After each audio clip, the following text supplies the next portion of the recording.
ఎంసెట్ స్ట్రెస్సా? టెస్టానిక్.ai ని ట్రై చేయండి.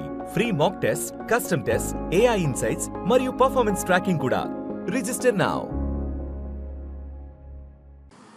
ఈరోజు నాకు ఆశ్చర్యం ఏంటంటే సిఐ గారు మీరు ఇక్కడ ఉండట్లేదు కదా అన్నాడు నాతో. సార్ అయితే మార్చి 27 మీకు ఫోన్ చేశాను కదా సార్, ఇక్కడే కదా ఉన్నాను, మీరే కదా ప్రొటెక్షన్ ఇచ్చారంటే సైలెంట్ ఉంటాడు. ఆయన స్క్రీన్ షాట్స్ రికార్డింగ్స్ అన్నీ కూడా మీకు ఇమ్మన్నాడు, ఆయన పర్మిషన్స్తో మీకు ఇవ్వబోతున్నాను. అండ్ 1వ తారీఖున పొద్దున నేను ప్రెస్ బృందానికి లింక్ పంపించాను, వీళ్ళకి ఆల్రెడీ పంపించాను. ఏప్రిల్ నుంచి అప్పుడు డిసెంబర్ 8 స్టార్ట్ అయిన గొడవలకి ఈరోజు వరకు ఒక్క ఛార్జ్ షీట్ ఫైల్ చేయలేదు. ప్రూఫ్స్ ఇచ్చాను. కత్తులు గన్నులతో కొట్టరా అని చెప్పి మా మీదకి వచ్చారు, కర్రలతో వచ్చారు, గన్నులు తీశారు.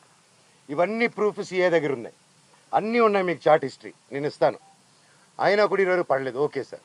సార్ కనీసం నా ఇంటికి దౌర్జన్యంగా వచ్చారు. ఆ రోజు పొద్దున్న నేను ఉంటే నా పెట్స్ ఉన్నాయండి, లోపల 3 పెట్స్ ఉన్నాయి. నా రూము అన్నీ నా చిన్నప్పటి నుంచి వస్తువులు, నా పిల్లల వస్తువులు, నా భార్య వస్తువులు.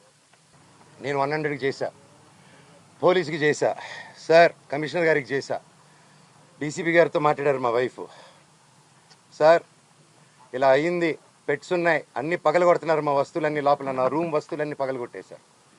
నా బాబు ఫొటోస్, నా పాప ఫొటోస్, చిన్నప్పటి నుంచి ఉన్న వస్తువులు, నా పాప కోసం ఉన్న చిన్న చిన్న నగలు మేము బర్త్డే కోసం కొనుక్కున్నట్టువి ప్రతిదీ పగలగొట్టి ఎక్కడేసారో కూడా తెలియట్లేదు. నా కారు, నా 2016లో కొనుక్కున్న నా కారు టో చేసుకొని ఆల్మోస్ట్ 9 ఇయర్స్ కారు. నాకు నేను పాత వస్తువులు అన్నీ ఎత్తి పెట్టుకుని ఉంటానండి, నేను అవే వాడుకుంటూ ఉంటాను. అండ్ నాకు ఆ సోకులు లేవు. అది తీసుకొచ్చి ఆ కారుని టో చేసుకొని తీసుకొచ్చేసి వెళ్ళిపోయి ఆ రోడ్డు మీద వదిలేరు. నా మా వైఫ్ కారు మినీ కూపర్, దాన్ని టో చేసుకొని తీసుకొచ్చి ఆ గ్రౌండ్లో వదిలేరు. ఆ గ్రౌండ్లో వదిలి అక్కడ ఖర్చీపులు కట్టుకొని రౌడీ షీటర్లు అందరూ దిగి దగ్గరుండి దాన్ని టో చేసుకొని మళ్ళీ తీసుకెళ్ళి అక్కడ వదిలేరు. ఇవన్నీ గురువారెడ్డి గారికి, అవునా ఇంత గలీజ్గా ఎందుకు చేస్తున్నారు, ఇది బాగాలేదు మనోజ్ గారు అని చెప్పి సిఏ గారు చాలా ఫీల్ అవుతున్నారు, కానీ యాక్షన్ తీసుకోలేదు. నేను వెళ్ళండి సార్, మా వాళ్ళు ఉన్నారంటే ఇంటికి వెళ్ళారు. ఇంటికి వెళ్ళి మా సెక్యూరిటీ ఎక్కడని చూశారు, వచ్చేసారు. మనోజ్ గారు అన్నారు.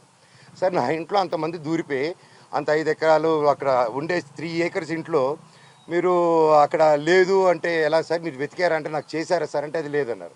అక్కడ లేరు మనోజ్ గారు, నేను ప్రొటెక్ట్ చేస్తా అన్నారు. ఇది పొద్దునైంది. సాయంత్రం 3 గంటలకి ఇదే మనుషుల సెక్యూరిటీ గార్డుని కారులో వేసుకొని వాళ్ళతో బెదిరించి వాక్కుమూలన తీసుకొని సిఐ గారికి వచ్చి పోలీస్ స్టేషన్లో అప్పచెప్పారు. ఇప్పుడు పొద్దున అదే సిఐ గారు అక్కడ ఎవరు లేరన్నారు. ఇప్పుడు తిరిగి అప్పచెప్పారు. సార్ మీకే ఇది చేశారు కదా, మీరే నాకు అఫీషియల్గా చెప్పినారు, కేసు కట్టండి సార్ అంటే కట్టట్లేదు. పోనీ వాళ్ళిద్దరు సెక్యూరిటీలు సార్ మమ్మల్ని కొట్టారని కేసు పెడుతుంటే వాళ్ళు కేసు తీసుకోవట్లేదు.